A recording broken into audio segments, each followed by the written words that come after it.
श्री स्वामी समर्थ. आयुष्यामध्ये अशा काही घटना घडतात की त्यामुळे आपली मनस्थिती खराब होते. पुढे जाण्याची आपल्यासाठी काही निर्णय घ्यावे लागतात. अशा वेळी मनाची अवस्था बिकट होते. मनाला शांत करण्यासाठी बघूया काय केले पाहिजे ते या व्हिडिओमध्ये. कुठल्याही परिस्थितीमध्ये मनाला शांत राहणं ही मनाची खूप मोठी शक्ती आहे.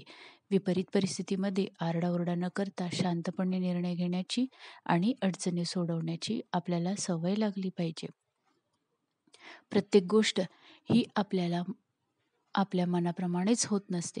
काही गोष्टी आपल्या नियंत्रणापलीकडे असतात. अशा वेळी मात्र घडणाऱ्या अथवा झालेल्या गोष्टींवर पुन्हा पुन्हा विचार करण्यात वेळ घालवू नका.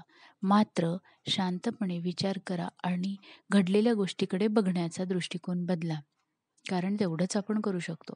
आपल्या मनाची ताकद हीच आपली खरी ताकद असते. मानसिक तणावांना सामोरे जाऊन आपल्या आयुष्यामधल्या गुंता तुम्ही कशा प्रकारे सोडवता यावरून तुमच्या मनाची ताकद कळते. नेहमी पॉझिटिव्ह राहा. आयुष्य म्हटलं की अडचणी ह्या येणारच. अशा वेळी सकारात्मक विचार करा. पण दरवेळी नकारात्मक गोष्टींना आपण दुर्लक्ष नाही ना करू शकत. तेव्हा लक्षात घ्या की काही गोष्टी ह्या जशा आहेत तशा आपल्याला स्वीकाराव्याच लागतात. त्याला काही पर्याय नसतो. मग त्या व्यक्ती असो वा परिस्थिती. एकदा समोरच्या व्यक्तीला आपण आपलं मानलं ना की मग त्याच्या चुकाही कमी दिसतात. एकदा ॲक्सेप्टन्स आला की त्या गोष्टींमधून बाहेर पडणं आपल्याला कितीतरी पटींनी सोपं होऊन जातं. भविष्यकाळ चांगला हवा असेल तर जुन्या गोष्टींमध्ये अडकून राहू नका. बऱ्याचदा होतं असं की मनाविरुद्ध गोष्ट किंवा घटना घडली की आपण त्या गोष्टीचा त्रास करून घेतो, आदळापट करतो. डोक्यात सारखे तेच विचार येतात आणि मग या सगळ्यांचा त्रास आपल्याला शारीरिक आणि मानसिक आरोग्यावरती होतो.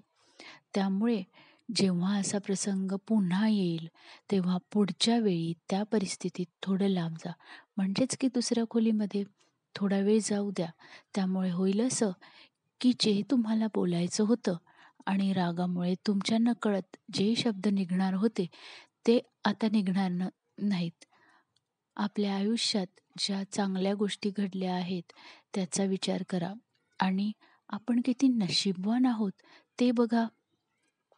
त्यासाठी देवाचे, स्वामींचे आभार माना आणि वाईट परिस्थितींमध्ये नेहमी मनाला ठामपणे सांगा की मी यातून बाहेर पडणारच.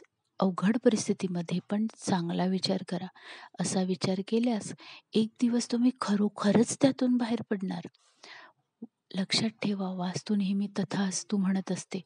त्यामुळे नेहमी चांगलंच बोला, चांगलेच विचार करा. सगळं ठीक होणार आहे. स्वामी माझ्या पाठीशी आहेत असा विचार करा. खिडकी उघडत नाही म्हणून खचून जाऊ नका. तुम्ही पूर्ण प्रयत्न केले पण एकदा तुमची प्रयत्नांची दिशा तर बदलून बघा. कदाचित तुम्ही चुकीच्या दिशेने खिडकी उघडण्याचा प्रयत्न करत असाल. आपल्याकडून एखादी चूक झाली म्हणून घाबरून अजिबात जाऊ नका. का चूक झाली याचा विचार करून ते काम अधिक चांगल्या पद्धतीने करण्याचा पूर्ण प्रयत्न करता येतो. लक्षात ठेवा, चुकीमधून नेहमी शिकण्याची अजून एक संधी आपल्याला मिळत असते. तुमचं जेही ध्येय असेल त्या ध्येयापासून कधीही मागे हटू नका, मागे फिरू नका. चांगले बदल कधीच एका रात्रीत घडत नसतात. त्यासाठी वेळ द्यावा लागतो. संयमाने सगळी कामं पूर्ण होतात. सतत प्रयत्न केल्यास एक दिवस यश हे आपल्याला मिळतंच. थोड्याशा यशाने हुरळून जाऊ नका किंवा अपयशाने खचून पण जाऊ नका. खंबीरपणे परिस्थितीला सामोरे जा. तुमच्या बाबतीत ज्याही गोष्टी घडतात त्याची पूर्ण जबाबदारी घ्या. मग ते यश असो अथवा अपयश. आपल्या आयुष्यात आपल्यासोबत कोण होतं, कोण आहे आणि कोण राहणार या गोष्टीचा विचार करण्यापेक्षा आपल्या आयुष्यात आपल्यासोबत स्वामी होते, स्वामी आहेत आणि स्वामी कायम राहणार आपल्या पाठीशी, हे लक्षात ठेवा.